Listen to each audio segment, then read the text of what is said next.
Hi, hello and welcome நண்பா. உங்க எல்லாருக்கும் மாதம்பட்டி இஷ்யூ பத்தி தெரிஞ்சிருக்கும். மாதம்பட்டிக்கும் அவரோட மூத்த மனைவியும் லீகல் செப்பரேஷன்ல இருக்கும்பொழுது, அவர் வந்து ஜாய் கிருஷ்ணா என்ற ஒரு பெண்மணியுடன் உ உறவில் இருந்திருக்கிறார். அது வந்து இப்போ வந்து ஒரு பூதாகரமா வெடிச்சு, அந்த பெண்மணி வந்து அவங்க வயித்துல இருக்க குழந்தைக்கு நீதி வேணும்னு கேட்டு ஒரு கேஸ் ஃபைல் பண்ணி, அதாவது கமிஷனர் அலுவலகத்துல கேஸ் குடுத்துருக்காங்க. இந்த மாரி இஷ்யூ போய்க்கிட்டு இருக்க சமயத்துல, அவங்களோட மூத்த மனைவிகிட்ட இருந்து எந்த ஒரு பதிலுமே வரல அப்படிங்கிற மாரி சமூக வலைதளங்கள்ல பரவலாக பேசப்பட்டு வந்தது. இப்போ அந்த இஷ்யூ பார்த்தீங்கன்னா, ரொம்பவே பூதாகரமாயி, அவங்க மூத்த மனைவி அதுக்கு ஒரு பதில் குடுத்திருக்கிறதா எல்லா செய்தி ஊடகங்களும், சில சேனல்ஸும் வந்து இந்த வீடியோவ ஷேர் பண்ணிட்டு இருக்காங்க. அது என்ன வீடியோங்கிறத பார்க்கலாம் வாங்க. சொல்லப்பட்டிருக்குன்னா, நம்ம எல்லாரும் தேர்ந்தெடுக்கப்பட்ட பாவிகள் தான்.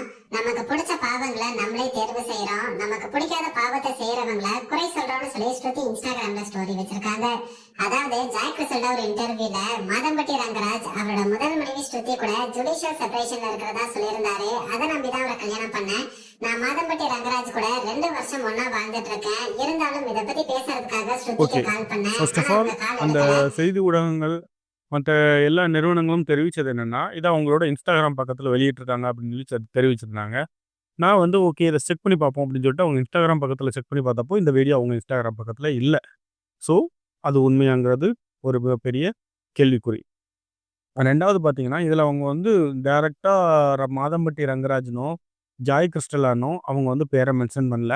அவங்க என்ன சொல்றாங்க, ஒரு பாவம் செஞ்சா அந்த பாவத்துக்கான பலன அனுபவிச்சே ஆகணும் அப்படி இப்படின்னு சொல்லி சொல்றாங்க.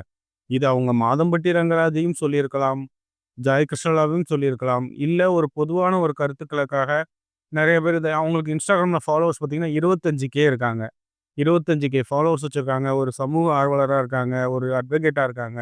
அப்படிங்கும்போது அவங்களோட ஒரு ஆடியன்ஸோட ஒரு கவனத்த ஈர்க்கிறதுக்காக கூட ஒரு பொதுவான கருத்துக்கள வச்சிருக்கலாம்.